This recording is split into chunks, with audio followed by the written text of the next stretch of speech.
So here we are, it is the January lawn update for these two lawns in the back garden. We have the seeded lawn down at the bottom and obviously the turf lawn up at the top. And I'm going to be talking a little bit about how and why they look how they look at the moment and what the plan is going to be moving forward now that we're creeping ever closer to the spring. The first thing you'll notice is the fact that we still have a lawn in the garden. This time last year, it was when the lawn had really sort of started to die back. This entire edge was gone. The far side was gone as well. And even around the perimeter there against this raised bed was completely gone. We had this really horrible long grass which masked a lot of the mistakes that were made the year before. With it being ryegrass previously, it had grown quite long over the winter. Well, it had been left quite long over the winter. But then when I actually cut the lawn back, it revealed how many issues the space had. Whereas this is obviously naturally a lot shorter of a grass species, or it's been left shorter anyway, but with the growth, it's not grown too tall. And what it has meant is the fact that it stayed a little bit lower lying, but you can see the reality of the sward. It doesn't look amazing, but it doesn't look horrific either. For example, this side, it's obviously thinned quite a lot, but where I'm crouched in front of now, this was soil. 12 months ago, it was just soil. Everything had died. It's like the most inhospitable place to actually, for grass to actually live. And obviously it's for loads of reasons. It's the shade in the garden, it's the moisture that's retained in the soil as a result of that. And yeah, it's just not the best conditions. I've done a video recently on the grass verge out at the front and talked about why that looks the way it looks. And the main reason really for that space looking the way it does is because of the conditions it's in. It's got sun all day, even through the winter. It's on a bit of a slope, so the water runs straight off and the wind whips up off of the field and dries the sward out. This space has none of that. It's fairly flat. Water is retained in here for a while. It gets no sun. This has had zero sun for the past few months. So the fact that it's looking how it is now, I'm not too displeased. I see those spaces out the front and they look amazing, but obviously these are always going to be challenging spaces.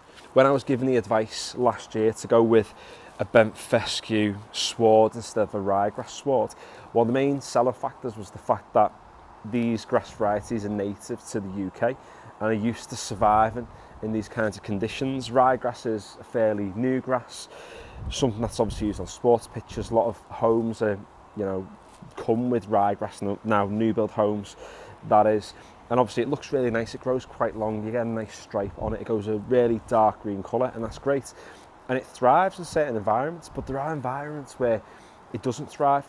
It thrives at the front of my house for all those reasons I've just said, whereas in this space in the garden it doesn't have the resilience to actually become that dense sward that I always wanted it to be. This grass is supposed to be, like I said, native grass that is used to the climates of the UK. It's used to the conditions and can hold on a little bit more. I think the fact that there are many more grass plants in this sward than there were when it was a ryegrass sward, actually, it's probably part of its benefit, because we have had a fair bit of dieback across the entire space, but because there are so many grass plants, we've been able to lose that many, and it's not too much of a detrimental impact on the space. The hope is with this lawn is that when we get to March time, April time, and we start to feed the lawn, that hopefully it'll naturally fill in all those spaces on its own. If there are places where I need to overseed, then absolutely, like this side here, I'll absolutely get on, put some seed down if I need to. But I'm hoping that I don't need to, and that was the main aim of this lawn, was to have something that didn't look good for 4 or 5 months of the year. It's something that looked fairly decent for 12 months of the year, but it's this over here that we need to blame for any of the problems that lawn does have, and that's the sun. You can see now this is the first kind of time that we're really getting any sun in this garden this year for 2025, and it's on the garage. Over the next few weeks, obviously the sun's going to get higher in the sky and we're going to get more of it into this garden, and it's going to support these lawns to recover. What it is going to mean though is that the lawn care season for these two spaces back here is going to be very different to the spaces out at the front. The lawns out the front are in very different conditions and much better conditions for a lawn to thrive. And I explained all those reasons at the start of this video. And for those spaces, the lawn care season starts a lot earlier and it ends a lot later too. Whereas with these spaces, because they get a lot less sun throughout the year, it is going to start a lot later and it's going to finish sooner too. So have a much smaller window within the year to actually get these lawns to a nice, healthy condition, ready to survive through the next winter. And one benefit I'm going to have this year is the fact that I don't need to seed the lawn from scratch. This is still a fairly new lawn. It's not yet 12 months old, so it still has a bit of maturing to do.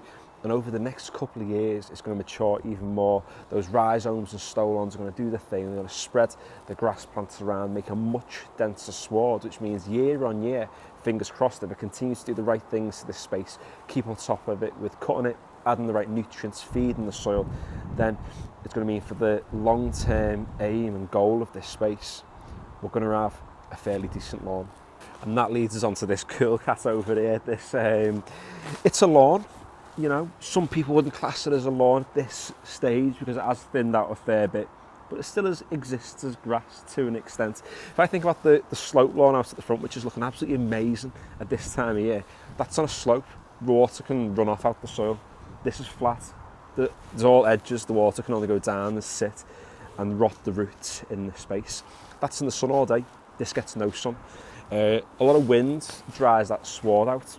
It's only drying this sward out now because I've got the gate open, and even then it doesn't do an amazing job at it. This is in a really tricky situation. This isn't poor lawn care. I've done loads to this lawn and it's still struggling. I've done hardly anything to that grass verge at the front, and that's thriving. It's got nothing to do really, maybe a small part to do with the things I did maybe later in the year, which I said in the last update video. You know, the hollow tine aeration maybe and the top dressing should maybe have been done a little bit earlier. That's food for thought. It's a lesson for this year now. But it is nature. Nature's sort of telling me that a lawn shouldn't be in this space. And we have debated whether to do something different with this space. However, we're giving it another crack. We're going to see if we can keep a lawn in this area. We are going to do things a lot earlier this year, like I said, in terms of before we get into the autumn. And we're going to hold on and see if we can get this lawn to survive and thrive. Obviously, the spaces around the outside where the dogweed is killing off those spaces. There's not much we can do, but this will certainly need to be overseeded. It will be getting overseeded with Bent Fescue seed, but it gives us another project now that we're in 2025 to see if we can revive it and get it back to its former glory. Before we do overseed, we will be feeding the space, seeing how much of it does revive and rebound, but it certainly will need to be overseeded, but it'll be a lot later because, like I just said with the lawn at the bottom there, the lawn care season for this will start later because it doesn't get sun for, you know, a few weeks yet, and even then it's going to take a while for us to get sun on the far side where the most damage has been done.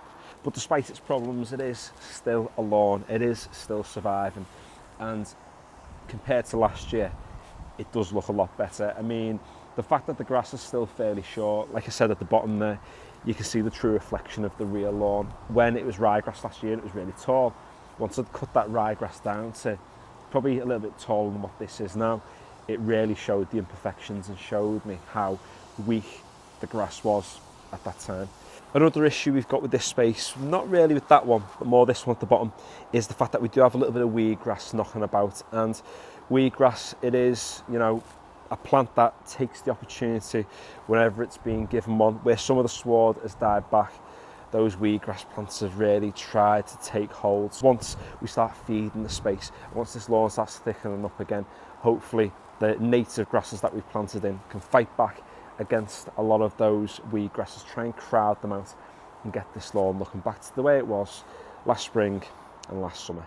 So it was just a short video today to show you how the two spaces look, and now that we're getting towards the end of Jan. And the next video we do on this space is going to be when we're getting towards sort of the end of February time, and that's when we are going to start to get a little bit of sun in the garden, and it's when we can really start thinking about what's the plan for this lawn. A lot of what I'm going to do to this space is probably what I'm going to do out at the front, but I'll be doing that a little bit earlier because, like I said, the season there starts earlier. This one will start later, but regardless of when we start the lawn care program, all the lawns are going to be looking good within the next few months. So if you want to follow along with any of those videos and you haven't already, consider subscribing. Give the video a like if you did enjoy it, or if you have followed along with this lawn series, I guess you'd call it now, since, you know, last year, back in March time, April time. But yeah, cheers, and finally, thanks for watching.